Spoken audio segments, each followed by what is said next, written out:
Hey there, YouTubers. So, figured I'd show you a little video of the motor. It's together, or at least the lower end is. I still gotta set my end play on the crankshaft, but it turns over, and as long as you're keeping the rods in their place, you can't have a rod hanging like that. Everything clears with plenty of clearance. Got the camshaft installed, the bolts all torqued. Everything's gone together pretty good on it. So, I got my deep sump. That's a Berg 4-quart. Found that at a show a few years ago for 20 bucks. And the reason being, a little hiccup on a early model Berg sump.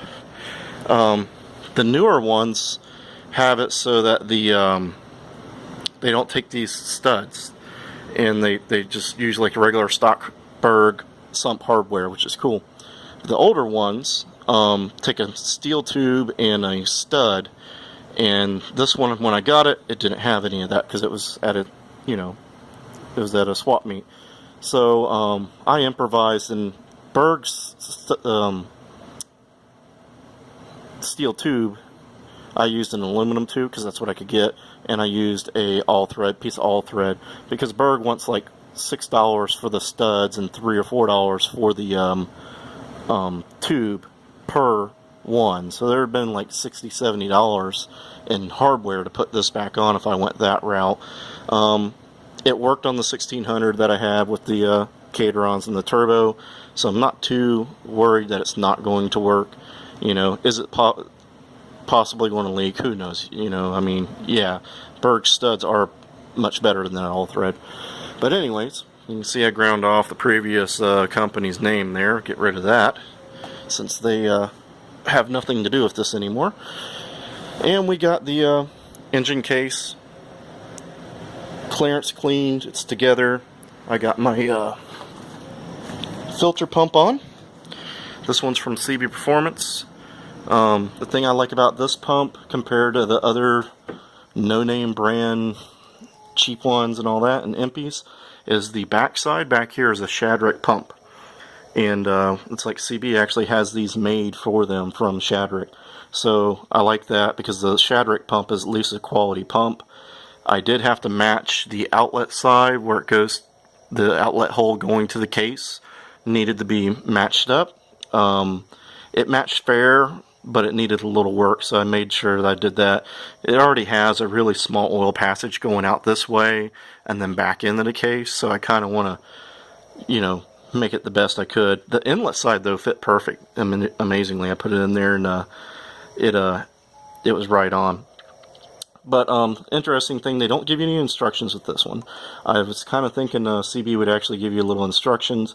You install it just like a stock oil pump. You just thread this on there. I put a little thread locker on it, and it has little gnarled pieces on there that stop it from going any farther.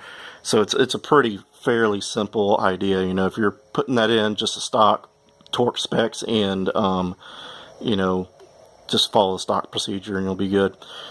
So anyways, did that, got the oil pump in, got everything all buttoned up on the bottom end. So next we'll be going on to the cylinder heads and cylinders. I got to gap the rings in the cylinders and start playing with that. I was going to run my super duper pulley. This is a larger than stock pulley.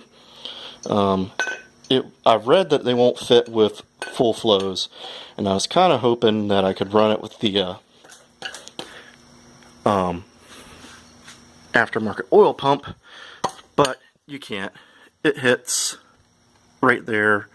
So, not a big deal. This would probably make my fan explode anyways, because you've revved the fan quicker and faster.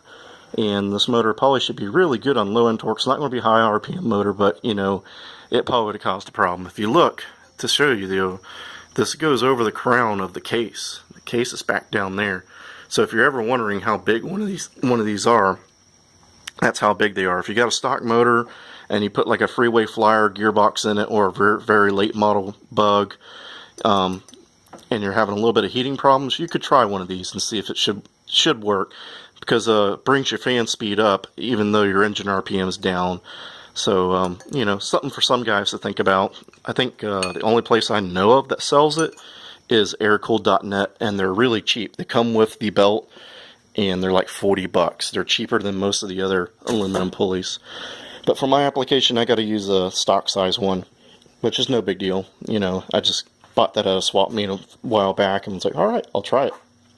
I actually had one on a dune buggy I had, and I liked it. It seemed to run good. You know, that little thing was just crawling around in the sand, so it wasn't ever spinning any RPM. It was just idling all the time. So keeps your charging system charged up a little longer too. Anyway, that's about it. I got to set in play and start working on the top end. I got the cylinder heads over there, and we'll make some videos on those, and I'll surprise you all with what I got. And we're going to keep playing with this little thing and hopefully get it in the bug here in a little while. I'm trying to get this dealt with and done with. I need to get it going, so I'm getting a little anxious to run it. So hopefully you guys are all doing good, and I'll see you guys later. Get out there and work on your cars, and let's have fun with all this. Alright, goodbye.